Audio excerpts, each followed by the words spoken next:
नमस्कार, अभी हम मौजूद हैं चाणक्यपुरी में। आज हमारे साथ डीसी आर्या जी हैं। सर, आज ये जो कार्यक्रम आयोजित किया गया है, ये किस उपलक्ष्य में है? आज का जो ये प्रोग्राम है सीपीएसयू डायरेक्टर्स वर्ल्ड फाउंडेशन की तरफ से आयोजित किया गया है नव वर्ष की सेलिब्रेशंस के रूप में, यूनिवर्सल ब्रदरहुड के रूप में, विश्व में भाईचारे के रूप में, विश्व शांति के लिए हमारा जो है ये एक प्रोग्राम है। और जिसमें हम सभी जो है डायरेक्टर्स जो हैं सीपीएसयूज के रिटायर्ड और वर्किंग मेंबर्स हैं, और उसमें वो आज अपने परिवारों सहित शामिल हुए। आज जो ये कार्यक्रम है, इसका मुख्य उद्देश्य क्या है?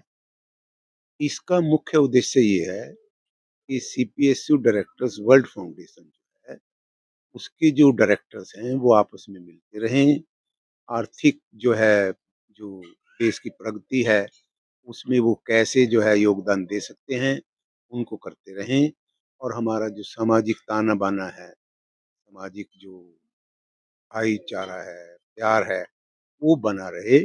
हम इस दिशा में अन्य मतलब जो समाज के वंचित वर्ग हैं उनके लिए भी कार्य करते हैं।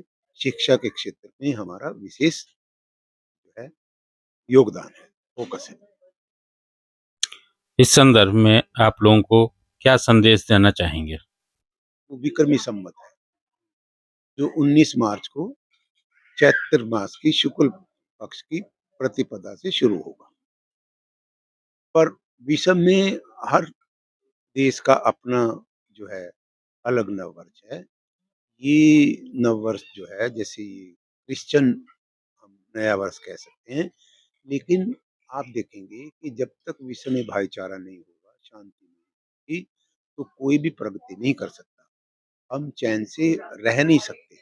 इसलिए हमें जो है हर किसी के भी कोई भी नववर्ष है उसे हम मनाना चाहते हैं, और इसी दिशा में हमने ये नववर्ष जो है विश्व भाईचारे के, विश्व मैत्रीत्व के उद्देश्य से मनाया है। आर्या साहब, अभी आपके बेटे का प्रमोशन हुआ है, आप उसमें क्या कहना चाहेंगे? सब प्रभु की कृपा है, उसका धन्यवाद। अभी हमारे साथ बागड़ा साहब मौजूद हैं। आप विश्व हिंदू परिषद के अंतर्राष्ट्रीय महामंत्री हैं। बागड़ा साहब, आप क्या संदेश देना चाहेंगे नववर्ष को? वैसे तो ये हमारा नववर्ष है ही नहीं। भारतीय नववर्ष तो वर्ष प्रतिपदा को जब बसंत ऋतु का आगमन होगा तब होगा। परंतु जैसे हम हिंदू परंपरा मानने वालों की विशेषता है कि दुनिया भर के विभिन्न संस्कृतियों की, विभिन्न परंपराओं की जो अच्छी बातें हैं, उन सबको हम ग्रहण करते हैं। तो उसी कड़ी में पिछले लगभग 2 सदियों से हम ये नववर्ष मनाते रहे हैं। समाज अपने-अपने तरीके से मनाता है, युवा अपने तरीके से। परंतु मेरा पूरे भारत के सभी बंधुओं को, भाइयों को, बहनों को, युवाओं को यही निवेदन है कि अपने साथ-साथ अपने परिवार का, अपने नगर का और अपने राष्ट्र का और पूरी मानवता का हित और भला किसमें है, उसका हमेशा ध्यान रखें। हर व्यक्ति को अपनी व्यक्तिगत जीवन को ऊँचे से ऊँचे स्तर तक पहुँचाने का पूर्ण अधिकार है। परंतु हम ये कभी नहीं भूलें कि हम एक समूह का हिस्सा हैं। हम एक राष्ट्र के नागरिक हैं। हम एक पृथ्वी के एक वासी हैं।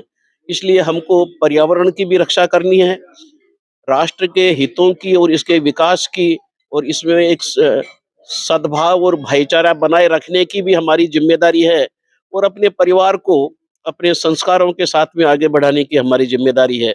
इन सब बातों का हम ध्यान रखेंगे, तो हम पूरे विश्व में भारत को एक बहुत ही संपन्न और विश्व गुरु या सबको कुछ न कुछ देने जैसा राष्ट्र बना पाएँगे, और ईश्वर करे हम सबको ये प्रेरणा मिले, यही मेरी विनती है।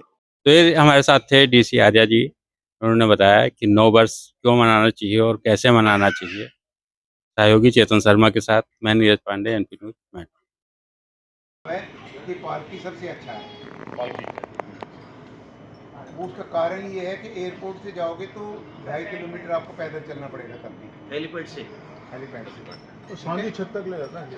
हाँ, और अदरवाइज जो है हम लोग जो है अपना पालकी हमें वहीं तक लेकर के जाएगी। ठीक है।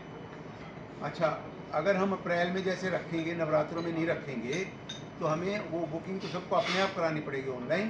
पर आप श्राइन में रहना चाहते हैं वहाँ, तो वहाँ रुकने की व्यवस्था हो सकती है। आपका साथ मेरे लिए इतना बहुमूल्य है जैसे कि चंदन।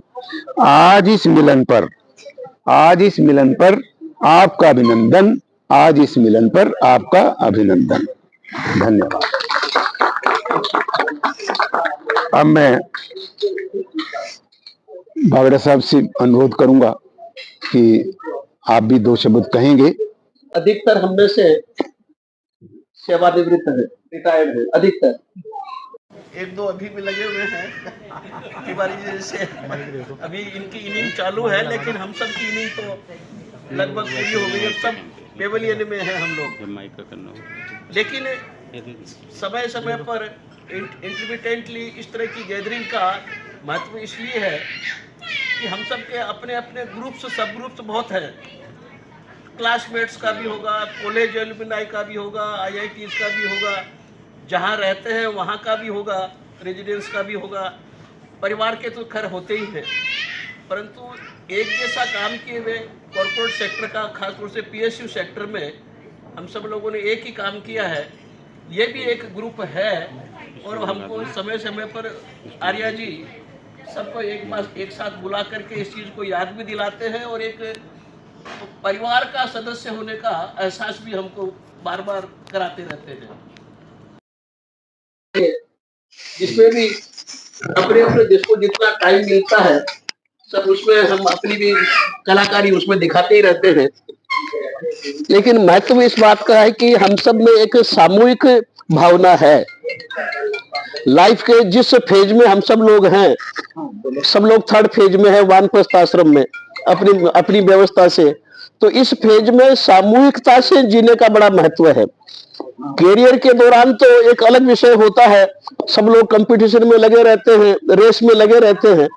लेकिन अभी हमारी सब रेस वगैरह सब पूरी हो गई, तो अब जो शेष जीवन है समाज राष्ट्र के लिए किस प्रकार से हम अभी भी उपयोगी रह सकते हैं कि हम कम से कम सब पहले अपने स्वास्थ्य का ध्यान रखें, अपना तन और मन दोनों स्वस्थ रखें और अपने अनुभव के आधार पर जितना कुछ हम कंट्रीब्यूट कर सके समाज के लिए, राष्ट्र के लिए, अपने अपने तरीके से जहां जहां है वहीं पर हफ्ते में 1 घंटा, महीने में 1 दिन, जितना भी हम कोई समाज की सेवा का काम कर सके अपनी अपनी रुचि के हिसाब से। कोई आर्य समाज में मंदिर में जाके करेगा, कोई सनातन मंदिर में करेगा, कोई अपनी RWA में करेगा, कोई अपनी स्कूल में जाके करेगा, कोई हेल्थ में, अपनी अपनी रुचि के हिसाब से घंटे भर, 2 घंटे महीने में, हफ्ते में हम सब लोग काम करें। हमारा बड़ा कंट्रीब्यूशन समाज को भी होगा और अपने खुद के लिए भी होगा कि still we are useful to the community, to the nation, to the society. यह बात नई नहीं है। हम सबको तो हमारे ऋषि मुनियों ने जो जीवन व्यवस्थाएं दी है, वानप्रस्थ का उसमें उपयोग यही है कि अपने अनुभव के आधार पर समाज को आगे बढ़ाना। व्यवस्थाएं काफी बदल गई, इसलिए स्वरूप बदल गया, लेकिन मूल बात अभी भी वही है कि समाज को हमेशा किसी न किसी की खा पी लेना, मार्गदर्शन की, सेवा की जरूरत होती ही है। और हम सब के पास में अनुभव का, ज्ञान का बड़ा भंडार है। जो लाइफ हमने जी है, we have varied nature of experiences in many sectors and we can definitely contribute to the furtherance of the nation and to the society। तो हमको अपने अपने तरीके से अपनी सुविधा में रहते हुए बिना कोई तकलीफ लिए, बिना कोई प्रेशर क्रिएट किए, ये सब थोड़ा बहुत हमको कंट्रीब्यूट करते रहना चाहिए। और ये जो एक सामूहिक जीवन जीने का सोशल मीडिया के माध्यम से और 2-3 महीने में एक बार गैदरिंग के माध्यम से आर्या जी ने हम सबको एक जगह बांधने का एक अच्छा प्रयास शुरू किया हुआ है, उसमें हम जितना हो सके कंट्रीब्यूट करें। और अब कुछ आर्या जी को कुछ असिस्टेंट की भी जरूरत है, तो हम में से विष्णु जी ने किया है, गीता जी ने किया है, ये इनको सपोर्ट करती रहती है। तो अब थोड़ा एक टीम बन गई है। आर्या जी अकेले नहीं है, लीडर तो वही है टीम के, लेकिन अब एक टीम बन गई है। तो क्या कि सस्टेनेंस के लिए, कंटिन्यूटी के लिए टीम का होना बहुत जरूरी है। तो इन्होंने कुछ अपने कुछ रिस्पॉन्सिबिलिटीज एक्सेप्ट की है, thank you very much Gita ji, Vishnu ji. और ABL श्रीवास्तव साहब हमारे साथ में ही थे, बट किसी कारण से वो समय नहीं दे पा रहे थे, तो उन्होंने वो अपने इस रिस्पॉन्सिबिलिटी से अपने आप को मुक्त कर लिया है। वो पिछली मीटिंग में आए थे तो कहा कि मैं ज्यादा टाइम नहीं दे पाऊंगा, और वो इससे उन्होंने मुक्त कर लिया। नवरदिलेस कम से कम गैदरिंग में तो उनको आना ही आना है, वो उनको हम लेते आएंगे। तो बस मेरा आपसे निवेदन है, अब rest of the evening please enjoy. Thank you very much. हम लोग पहले तो मैं सबको नव वर्ष की पुनः शुभकामना देता हूं। आप स्वस्थ रहें, प्रसन्न रहें, खुश रहें और शांतिमय रहें, वो ज्यादा जरूरी है।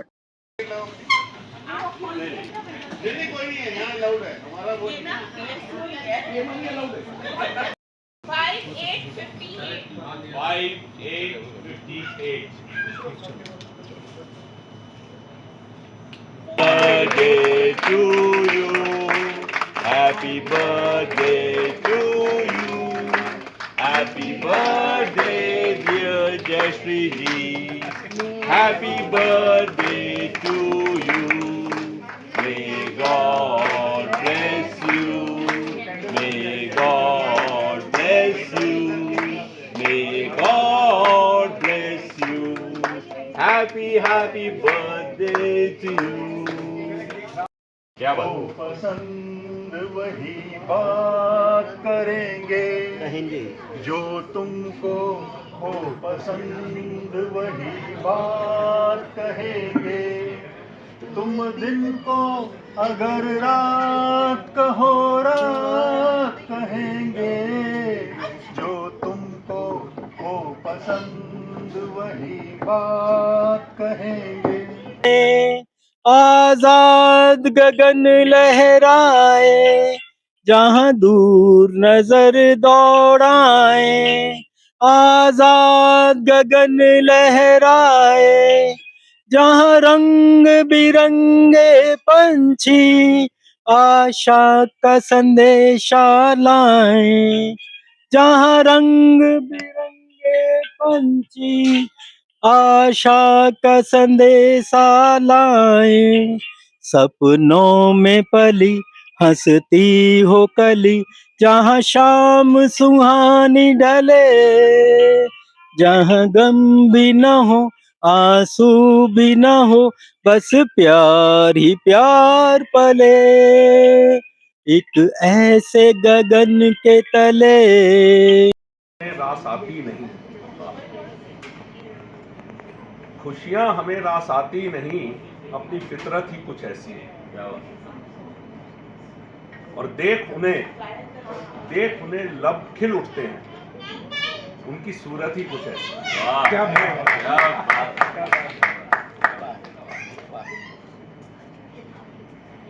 राहों में ना मिल जाए कहीं, तो हमने आना जाना ही छोड़ दिया। ख्वाबों में भी ना आए वो, सोना ही छोड़ दिया, हमने सोना भी छोड़ दिया। तो सोचा चैन मिलेगा मरकर, मगर जालिम ने यहाँ भी नहीं छोड़ा है। अश्के गम बहाकर जनाजे पर मेरे सोए दिल को छेड़ा है। तड़पूंगा कब्र में भी मैं, ऐ खुदा ये मौत कैसी है। महका करेंगे बन के कली, बन के सबा, भागे वफा में रहे न रहे हम। मौसम कोई हो इस चमन में, रंग बन के रहेंगे हम सदा से। चाहत की खुशबू यूं ही जुल्फों से उड़ेगी, खिजा हो या वफा यूं ही झूमते। ये कुछ गाना ना, इसकी वर्डिंग गलत लिखेंगे। बन के कली, बन के सबा, भागे वफा में रहे न रहे हम। क्या करेंगे, बन के कली बन के सबा बागे वफा में रहे न रहे हम। मौसम कोई हो इस चमन में रंग बन के रहेंगे हम सदा से। शोर शराबा है, सारी दुनिया जो क्या भी बात है। बोले सब कुछ शोर शराबा है। क्या बात है, सबका कहना एक तरफ वाह। है। वाह वाह वाह। जुम्मे जुम्मे 2-4 दिन पहले गया है और 2026 में हम लोग यहाँ पे खुशियां मना रहे हैं। तो अभी बैठे बैठे मैंने कुछ अपने भाव को लिखा है इसमें। 2025 में अपने और आपके आयाम पलट रहा था। मैं 2025 में 31 दिसंबर की बात कर रहा हूँ। मैं 2025 में अपने और आपके आयाम पलट रहा था और 2026 की पटकथा लिख रहा था। मैं 2025 में अपने और आपके आयाम लिख रहा था, पलट रहा था एवं 2026 की पटकथा लिख रहा था। पलटे पलटे बहुत आयाम नजर आए, कुछ धुंधले से और कुछ साफ नजर आए। पलटे पलटे बहुत से आयाम नजर आए, कुछ धुंधले और कुछ साफ नजर आए। मैं भारत के थोड़ा सा जो कुछ घटनाएं घटी उसमें थोड़ी झलक अभी दे पाया हूँ, देना चाह रहा हूँ। कहीं खींचातानी कहीं बेईमानी नजर आए, सोचता हूँ वो क्यों न नजर आए, तो कहीं राम और कहीं कुंभ की शान नजर आए। कहीं राम और तो कहीं कुंभ की शान नजर आए। तभी देशभक्ति से झूमता हुआ मेरा वंदे मातरम नजर आया। तभी देशभक्ति से झूमता हुआ वंदे मातरम नजर आया। आने हैं इस देश में शांति समृद्धि विस्तार नजर आए। अभी भारत विश्व गुरु की तरफ गुजर रहा है, ये मुझे साफ नजर आए। मैं 2025 में इतिहास अपने और आपके इतिहास लिख रहा था और 2026 की पटकथा लिख रहा।